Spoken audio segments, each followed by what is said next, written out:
लेकिन प्यारे एक बात आपको बताएं, इसलिए मैं कहता हूं कि बूढ़ों की जरूरत है, बूढ़ों की जरूरत है। जो बुढ़ापा होता है ना, वो देवत्व में प्रवेश कर जाता है।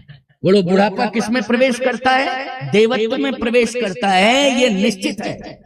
चाहे जितना जोशीला गर्मीला व्यक्ति हो, लेकिन जब बुढ़ापे में आता है तो उसकी वाणी भी बदल जाती है और व्यवहार भी बदल जाता है। बोलो, बदल जाता है कि नहीं? वाणी और व्यवहार, इसका मतलब है कि देवत्व आ गया उसके अंदर।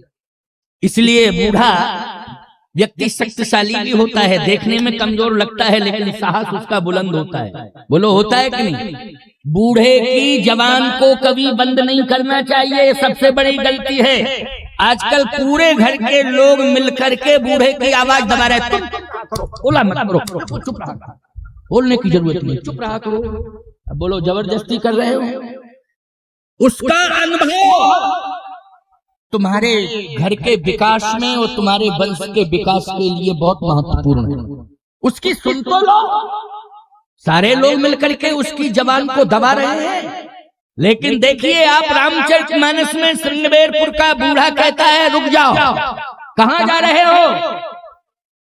पूरी श्रृंगवेरपुर की सेना कहने लगी है, अयोध्या वालों को रोकने जा रहे हैं, नहीं मानेंगे तो मारेंगे, उनको मौत के घाट उतारेंगे। बूढ़े ने कहा, क्यों, क्या बात है? कहा, इसलिए कि भरत जो है सेना लेकर के राम पर आक्रमण करने जा रहे हैं। उस बूढ़े ने कहा, तुम्हारी सोच गलत है। पहले मिलो जाकर के, कोई एक व्यक्ति जाकर के मिले, वो भरत जी से बात करे कि भरत जी क्या कहना चाहते हैं। भाषा बता देगी कि भरत जी के अंदर क्या भाव है, ये भाषा बताएगी। इसलिए जाओ, बूढ़े की कहीं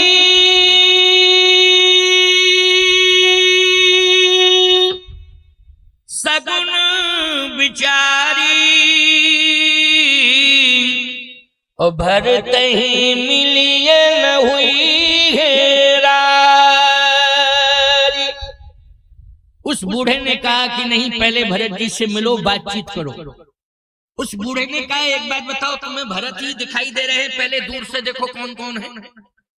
कहा, वशिष्ठ जी हैं। और कौन है? उस बूढ़े ने कहा, और देखो और कौन है? केवल भरत जी हैं कि और भी कोई है? कहा, वशिष्ठ जी हैं। और कौन है? कहा, माता कौशल्या है। और कौन है? कहा, प्रधानमंत्री सुमंत जी हैं। उस बूढ़े ने कहा कि जरा बुद्धि को सुधार लो, पत्थर पड़ गया है तुम्हारी बुद्धि पर। जहां गुरुदेव हो और माताएं हो, वहां किसी भी प्रकार का भाइयों में विवाद हो सकता है। बोलो जरा।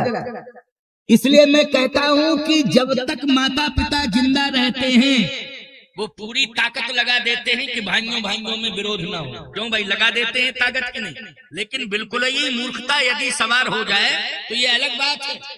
यदि पूरी तरह से तुम्हारे ऊपर मूर्खता हावी हो गई है तो ये अलग बात है कि लड़ने लग जाओ माता पिता के सामने ही, बल्कि उल्टा माता पिता पर भी बार प्रहार करने लग जाओ, तुम्हारी बुद्धि पर पत्थर ही पड़ गया, अलग बात है। नहीं, माता पिता यही करते रहते, हमारे बच्चे लड़े ना। क्या राम की माँ साथ में है और भरत आक्रमण करने जा रहे हैं? जरा बुद्धि से सोचो।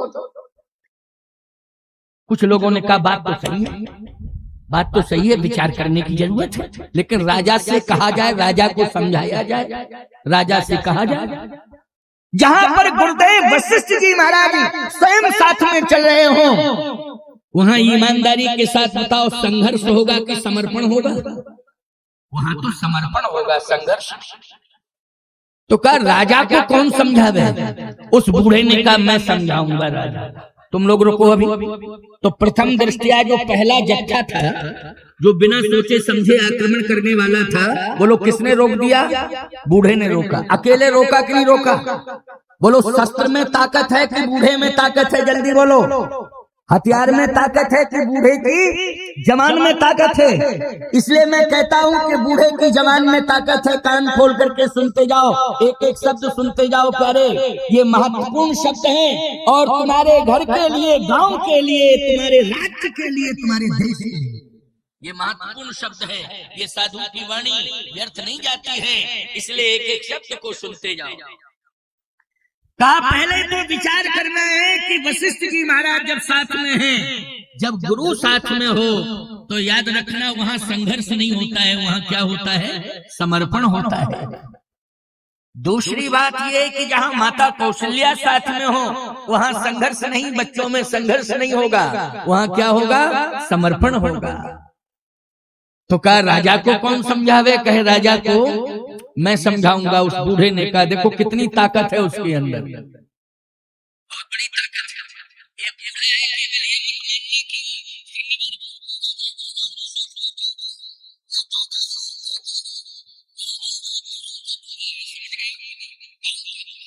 इसलिए मैं कहता हूँ किसी भी जाति में बूढ़ा हो जावे उसकी अपमान नहीं करने, बूढ़े का हमेशा सम्मान करना। गांव में किसी के घर में बूढ़ा हो सम्मान करना, इसलिए सगुना बिचारी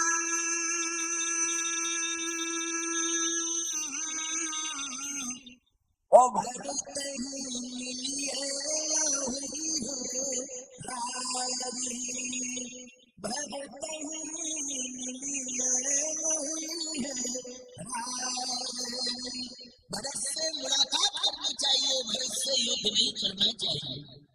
हाँ, तो मैं चर्चा कर रहा था कि जहां वशिष्ठ जी महाराज हों और जहां स्वयं भगवान राम की और भरत जी की और लक्ष्मण जी की माताएं हों, कैकेयी भी है, वहां सुमित्रा भी है, कौशल्या भी है, ये तीनों माताएं हैं, और जहां गुरुदेव हों, प्रधानमंत्री सुमंत जी हों, वहां कैसे ये संभावना सिद्ध की जा सकती है कि भरत राम से युद्ध करने जा रहे हैं। उस बूढ़े ने कहा कि पहले विचार करना चाहिए हर परिस्थिति पर, इसके बाद कभी कोई विवाद छेड़ना चाहिए, पहले विचार करना चाहिए। तो आज विचार करने के लिए जैसे कहा तो सेना ने कहा पहले राजा साहब विचार करें, वो समझावे, हमें आदेश मिला लेकिन अभी हम रुक गए हैं, आप राजा को समझाइए। उस बूढ़े ने कहा मैं समझाऊंगा। और निषाद राज जी से जब कहा उस बूढ़े ने कि राजन थोड़ा विचार करो, तो निषाद राज ने कहा क्या विचार करूं? गोस्वामी जी ने उसी समय लिख दिया बूढ़े कहे सगुण विचारी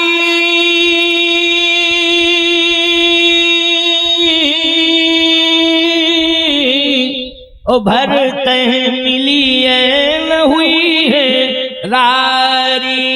भरत जी से मिलना चाहिए, गारंटी लेता हूं युद्ध नहीं होगा। अच्छा, ये कैसे गारंटी दे रहे हो कि युद्ध नहीं होगा?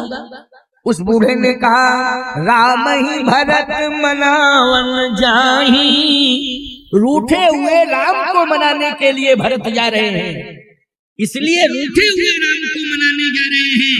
ऐसा सोचना ही नहीं चाहिए कि भरत युद्ध करने जा रहे हैं। और भरत संत जो है संवाद करता है, कभी विवाद नहीं करता है, इसलिए आपको थोड़ी सी बातचीत तो करना ही चाहिए। निषाद राज ने कहा कि अब तुमने कहा है तो मैं बातचीत करूंगा।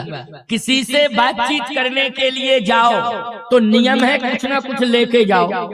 जैसे क्या है, फल लेके जाओ, मिठाई का डिब्बा लेके जाओ, क्यों? ये वार्ता करने का तरीका है, कुछ ना कुछ लेके जाना चाहिए। अगर बातचीत करने जा रहे हो और ऐसी बातचीत करने जा रहे हो जिससे समरसता का संदेश जा रहा है तो कुछ ना कुछ अवश्य ही लेके जाना चाहिए। माध्यम बना लो भगवान के मंदिर का प्रसाद, एक डिब्बे में लड्डू लो, तुलसी दल छुड़वाओ, हनुमान जी को भोग लगाओ और कहो भैया हम प्रसाद लेकर के आए हैं। क्यों भाई? प्रसाद लेने में तो समरसता आएगी कि नहीं आएगी? ये प्रसाद लेकर के आए, हनुमान जी का ग्रहण करो। इसलिए निषाद राज जी ने कहा कि मैं कुछ लेके जाऊंगा, ऐसे नहीं जाऊंगा। बूढ़े ने कहा हाँ कुछ लेके जाना चाहिए, अच्छी बात है, क्योंकि गुरुदेव का भी सम्मान होगा ना। राम जी के गुरुजी साथ में आ रहे हैं तो संत के पास जाओ, गुरु के पास जाओ, श्रीफल लेके जाओ, फल लेकर के जाओ, माला लेकर के जाओ। क्यों? गुरु के पास कैसे जाया जाता है? कुछ ना कुछ लेके। तो गुरुदेव भी साथ में है, इसलिए अवश्य ही लेके जाना चाहिए। तो अस कही भेंट सजोवन लागे ओ कंद मूल फल, कंद मूल फल लेकर के चलो। अच्छी बात है, आप लोग फल लेकर के आते हो और फल में श्रीफल लेकर के आते हो, अभी श्रीफल भेंट किया ना, अभी अभी तो श्रीफल की परंपरा है, ये सबसे बढ़िया फल है ये श्रीफल। ऐसा फल है प्यारे कि ये आप जिंदगी भर रखे रहो। बोलो भाई, बस तोड़ना फोड़ना नहीं है, जिंदगी भर रखे रहो तो बोलो इसी कंडीशन में रहेगा कि नहीं रहेगा। इसमें प्यारे कीड़े मकोड़े भी नहीं लगते हैं। अगर ये जटा जूट वाला है तो ऊपर से कोई प्रभावित नहीं कर सकता है। अभी हमारे यहाँ अखंड दिव्य ज्योति जल रही है कामदगिर में, वहां 3 पीढ़ी का नारियल रखा हुआ है भैया, 3 पीढ़ी का। ये अब 3 पीढ़ी का बताया जा रहा, हो सकता है और पीढ़ियों का रखा हो, लेकिन 3 पीढ़ी का प्रमाण है अखंड ज्योति के पास में। वही नारियल जो हमारे बाबा के बाबा जो थे आचार्य परंपरा में, उन्होंने वो रखा था ऐसा बताते हैं। लेकिन नारियल की कंडीशन ज्यों की त्यों है प्यारे, बिल्कुल ज्यों की त्यों है, कहीं नारियल प्रभावित नहीं हुआ है, बस इसको थोड़ा प्रभावित ना किया जाए तब है, ठीक है ना। तो ये ऐसा श्रीफल है, इसलिए प्रत्येक धार्मिक अनुष्ठानों में, मांगलिक कार्यों में सबसे महत्वपूर्ण भूमिका बोलो किस फल की रहती है? श्रीफल की रहती है। तो आज फल लेकर के चलो, कंदमूल फल, कंदमूल फल लेकर के चले। निषाद राज ने कहा कि अभी भेंट पूरी नहीं है, अधूरी है। तो आप लोगों का दिमाग जा रहा होगा कि श्रीफल के साथ साथ कुछ द्रव्य भी होता है ना। तो द्रव्य के लिए कहा होगा कि खजाना खोलो और साथ में द्रव्य और ले चलो, अकेले फल नहीं, साथ में द्रव्य भी दिया जाएगा। निषाद राज ने कहा कि द्रव्य नहीं, दूसरा भेंट। दूसरा भेंट क्या है? कही भेंट सजोवन लागे, ओ कंदमूल फल दूसरा खगमृग मांगे, खगमृग। अब खगमानी होता है पक्षी और मृगमानी होता है पशु। अब दिमाग खराब है सुन के कि नहीं बोलो भाई। गुरुजी के पास जा रहे, महात्मा भरत के पास जा रहे, माता कौशल्या के पास जा रहे, तो पशु पक्षी ले जाने की क्या जरूरत है? चलो कोई बात नहीं है, हम एक अर्थ कर रहे हैं इसमें। बोले पक्षी में सुंदर पक्षी होता है तोता, तो अयोध्या में और जनकपुर में तोता पालने की परंपरा थी, बोलो थी कि नहीं थी? जब सीता जी की विदाई हुई थी तो सीता जी के विदाई में कौन रोए थे? तोता मैना रोए थे।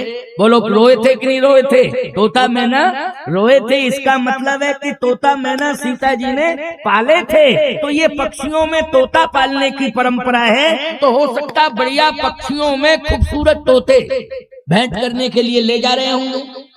नहीं, मृग में चलो कोई बात नहीं है। मृग में, मृग संतों के आश्रम में पहले मृग रहते थे। क्यों भाई? महात्माओं के आश्रम में जब ये कानून नहीं बना था, है पशु पक्षियों के प्रतिबंधन का कानून नहीं था, लेकिन अब बन गया है। अब तो आप किसी को बंधक नहीं बना के रख सकते हैं, चाहे पक्षी हो चाहे पशु हो, आपको स्वतंत्र रखना पड़ेगा।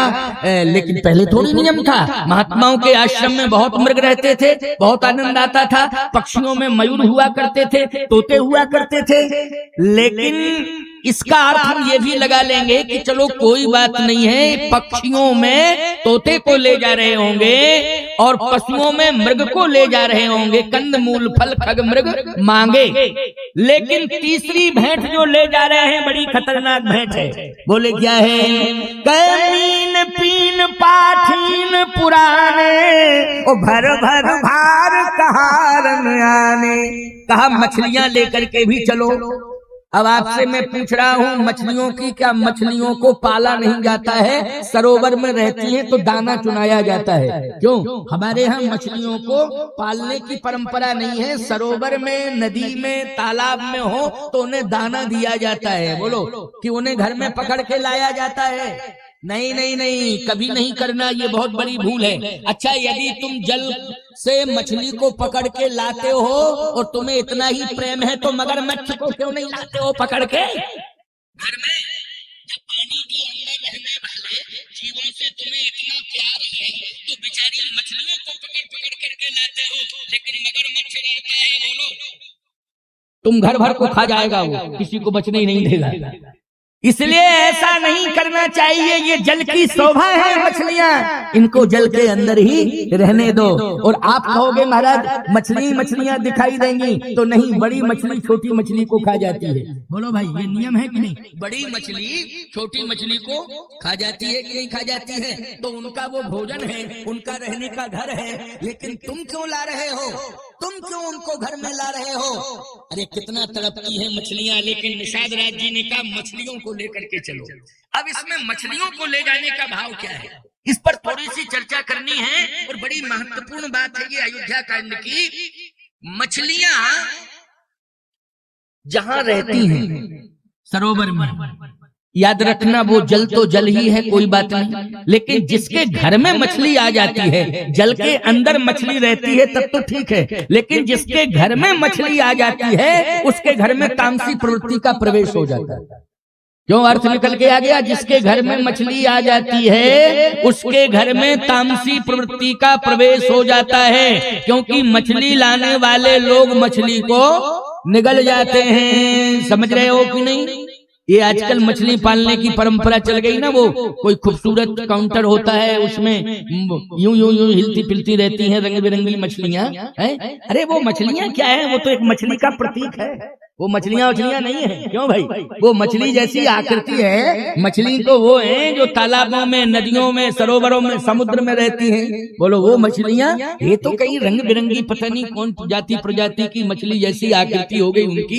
कोई कीड़ा वीड़ा, जल का कीड़ा वीड़ा है जो हल्का फल्का रहता है। समझ गए हो कि नहीं? उसको हम मछली नहीं मानते हैं। तो ध्यान से मेरी बात को सुनना, समझने की कोशिश करना। मछलियां क्यों ले जाई जा रही हैं? क्या आवश्यकता थी कि मछलियों को वशिष्ठ जी के सामने ले जाया जा रहा है, मछलियों को कौशल्या माँ के सामने ले जाया जा रहा है, मछलियों को भरत के सामने ले जाया जा रहा है? आखिर बात क्या है? कारण क्या है? कारण ये है कि निषाद राज से ही पूछा जाए। और निषाद राज ने कारण बताया क्या? कि अयोध्या का बहुत बड़ा समाज जा रहा है और सबकी भावना पहचानी नहीं जा सकती है। क्योंकि आजकल तो पत्रकार माइक लिए घूमते रहते हैं। बोलो तुम्हारे क्या विचार हैं, बोलो तुम्हारे क्या विचार हैं, तुम्हारे क्या विचार हैं, तुम अपना विचार सुनाओ, तुम अपना विचार सुनाओ। अच्छा एक बात बताओ, उस समय एक ही पत्रकार थे, केवल नारद जी। केवल नारद जी थे। अब किस किस से पूछते नारद जी? निषाद राज ने कहा कि सबके मन की बात को नहीं समझा जा सकता है और न ही सबके पास पहुंचा जा सकता है और न सबसे पूछा जा सकता है।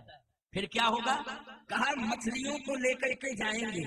अगर दृष्टि मछलियों पर जिन जिन की पड़ेगी, समझ लेंगे तामसी प्रवृत्ति।